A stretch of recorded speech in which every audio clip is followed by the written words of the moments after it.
Alright, Tucker Acker here, and this is my complete review of the Irregular IQ Cube from ThinkGeek.com. And the Irregular IQ Cube is just a Square-1 with the fancy name. So, yeah, I guess on with the review. Shipping is pretty fast. I got it in 7 days and it was free shipping. So, yeah. Now, with the actual quality of the cube, it's horrible. It's, like you can see in the unboxing, it's really stiff out of the box, which is expectable from any cube, but this is like so stiff you can barely turn it. And it's still like that, but it's not as bad. Well, when you split the top layer, it's not nearly as stiff as it was.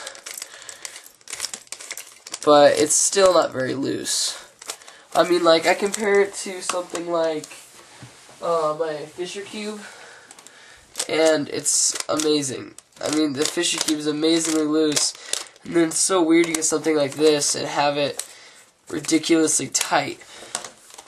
The tightness of the cube is comparable to a Rubik's keychain cube.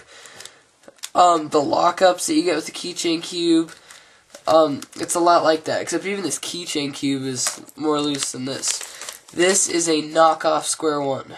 I learned that the hard way. Do not order a Irregular IQ Cube from ThinkGeek. But yeah, even this is more loose than that the Square-1. I'm just comparing it to this. I'm just comparing this to it because of all the lockups you get with this. Back to the Square-1. The main reason why you get so many lockups is because this isn't a screw and spring. It doesn't have a spring core, so it's operating all on friction. And that means that everything has to be exactly perfectly aligned in order to make turns. So, like, if you go to make this turn and this layer is just barely out of place, you can't make that turn. So you have to line that back up. So that is a huge fault in the Square-1. I tried to take it apart to lubricate it with the other Square-1, and I say other Square-1 because for some reason it came with two of them, and this is what happened to the other one. Yeah. I was looking at a tutorial online on how to disassemble it, and it said to take off these pieces, these center caps. And it said to take out the center caps and unscrew it, and then the whole thing would kind of come apart. Well, I took off the center caps, and I found out that the center caps were physically attached to the rest of the cube.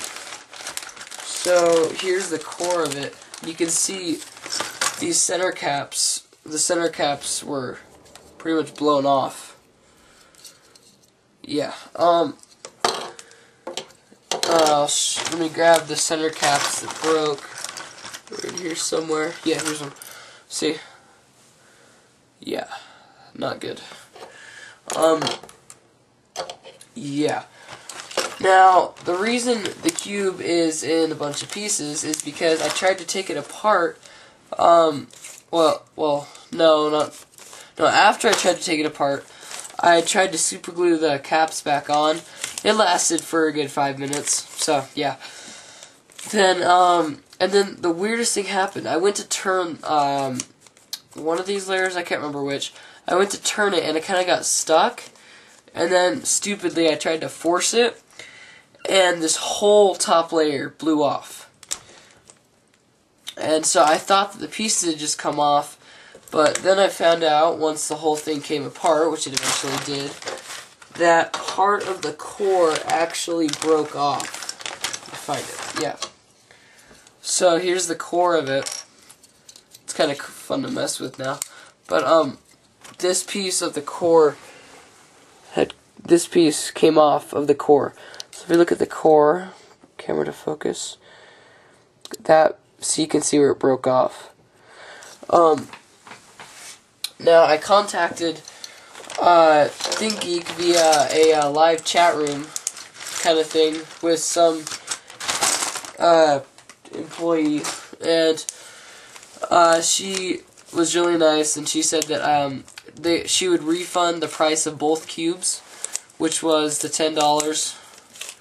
So, and she's gonna let me keep the good one. So I just have to send in what's left of this one, and I get the complete refund, and I pretty much get a free cube. So yeah, that's a good thing. Now I'm gonna kind of compare this to a regular Rubik's 3x3. So, it's a little bit smaller. It's like, like a millimeter smaller. And it doesn't really make much of a difference, but see, there's the two cubes. Oh, match up white. Okay, so there's the two cubes. And yeah, there's some obvious differences. Like, these edge pieces are all, so those are the Square-1 edge pieces, and then the Rubik's Cube edge pieces. Yeah, there's some big differences. And the thing about the Square-1 that you can never happen with the Rubik's Cube is to have two edges paired up, like right next to each other. It's impossible. No matter how hard you try, you can never get those to come together. But now with the Square-1, when you do when you split that, you see there's an edge. It's connected with another edge now, so that just messes everything up. This cube is a shape-shifting cube, but it doesn't shape-shift like something like the Fisher Cube would. The Fisher Cube shape-shifts a lot when you turn it, and you can get all sorts of crazy shapes. But with this one, get this fixed here, it shape-shifts, but not as much. So what I mean by that is, like, yeah, it's changing shapes, but it's not as drastic as the Fisher Cube. This is extremely difficult to solve. I've solved it once, and it took me 3 hours. And I had an algorithm sheet, which is right here. It's the one from that Throst. It uses Throst method, and a couple of the algorithms didn't work.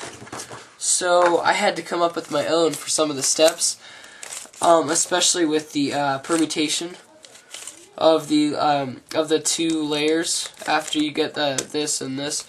I had a lot of trouble with the permutation algorithm that he gives. It works, but there are a couple of faults, and I had to work around that. Overall, it's an okay cube, I think, once I lubricate it. And I'm not going to try and take it apart again, like with the other one when it exploded. But with this one, I think I'm just going to get some WD-40 or something and spray it into that little hole in the center there. You can see that. Maybe I'll show it better here. Yeah.